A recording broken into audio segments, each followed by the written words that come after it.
In this video, we're going to discuss copyright issues related to user-generated content and how to fall under the safe harbor of the Digital Millennium Copyright Act, what we will refer to as the DMCA.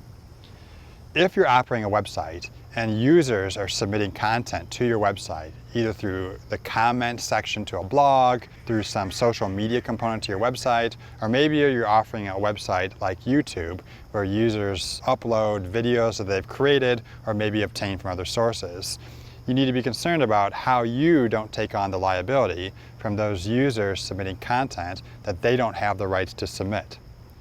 Fortunately, the Digital Millennium Copyright Act provides a safe harbor that allows you, if you're a service provider making available a website or service where users submit content, you won't be liable for infringing content they submit if you comply with the provisions of the safe harbor. Those provisions are that, one, you can't have direct knowledge that there's infringing content on your website, specific infringing content, and you can't be financially benefiting from the fact that there's infringing content on your website. The second provision is you have to have a copyright agent available for those rights holders that believe there's infringing content that users have submitted to your website to contact you and request you to take it down.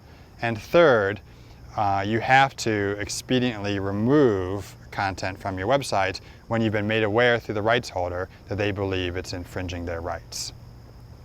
This is often accomplished through what are called takedown provisions that service providers or operators of website will include in their terms of service or their copyright policy that they provide on their website.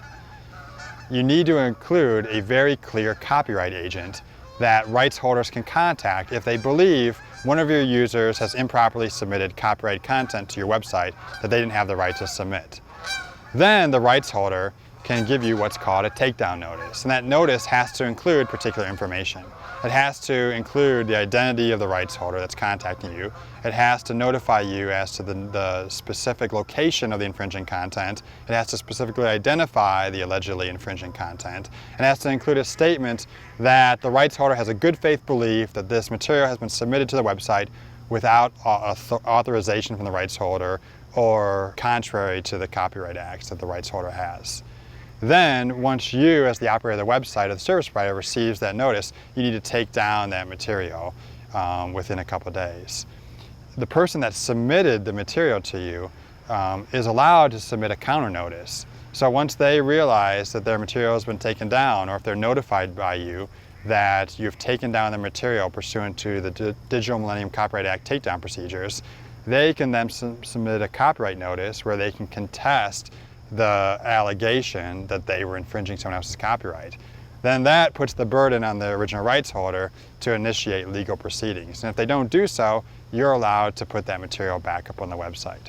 So this is a general overview of the takedown procedures that the Digital Millennium Copyright Act puts into place.